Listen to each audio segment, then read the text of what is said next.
In the previous episode, we stood at Eulenpaar's Manor, a quiet, elegant house tucked into the Dutch countryside. Today it feels peaceful, almost timeless.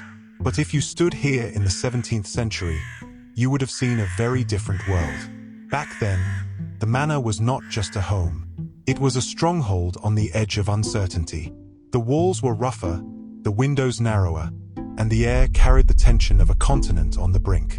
Servants hurried across the courtyard, horses stamped in the stables, and messengers arrived with news that could change everything.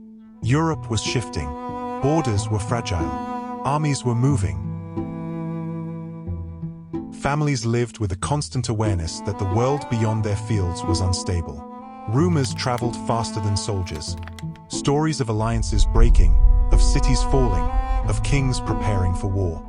Even here, far from the great capitals, people felt the tremors of a conflict that was drawing closer with every passing month. And as the seasons changed, so did the sense of safety. The quiet landscape around Eulenpaar's Manor was no longer just farmland. It was becoming a frontier, a place where the fate of nations might be decided. Because here, in this quiet borderland, the most powerful king in Europe was stopped by something he never saw coming.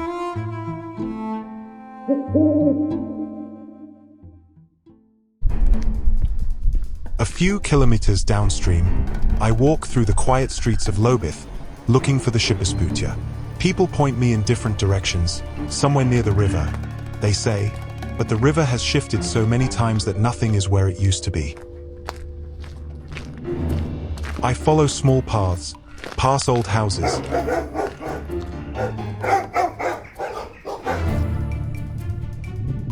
and just when I start wondering whether the gate still exists at all, I find it, quiet, weathered, almost hiding in plain sight. A small doorway in the landscape, the last surviving piece of a world that has vanished.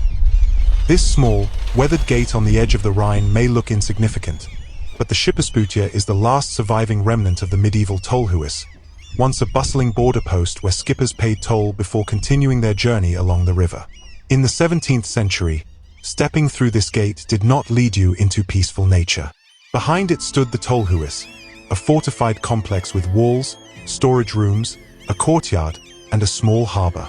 The air smelled of wet wood, rope, and cargo. You would hear voices, creaking ships, and the constant rhythm of life at the edge of the Dutch Republic. But in 1672, the year of disaster, everything changed. Louis XIV, the Sun King, marched his armies toward the Rhine. His soldiers were disciplined, his generals feared, his ambitions limitless. And yet here, in this landscape, he faced an enemy he could not defeat. The Dutch opened the dikes. Meadows vanished beneath a silver sheet, villages became islands, and the Rhine turned into a living wall. Soldiers sank into the mud. Horses stumbled. Cannons got stuck.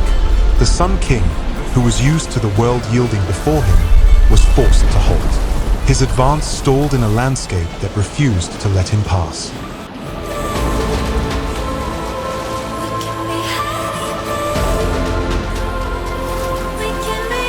The famous crossing did not happen exactly here, but a few kilometers away in Spake, at a shallow stretch of river shown in the drone shots you're seeing now. This was the place where thousands of French soldiers stepped into the water at dawn, guided by a local ferryman who knew the hidden channels.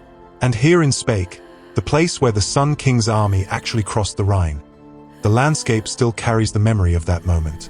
It was here, on these shallow waters and shifting sandbanks, that thousands of French soldiers moved through mud and current, shields raised against Dutch musket fire coming from the far bank.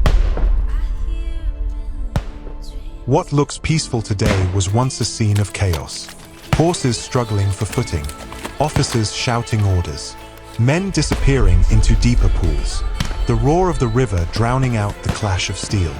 The crossing was brutal, slow, and costly, but it succeeded. And from this very stretch of water, the French army pushed deeper into the Dutch Republic.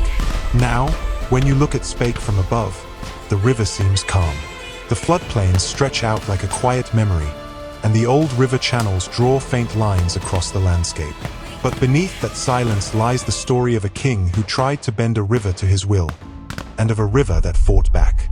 This is where ambition met resistance, where Europe's most powerful monarch gambled everything on a single crossing, and where the landscape itself became part of the battle.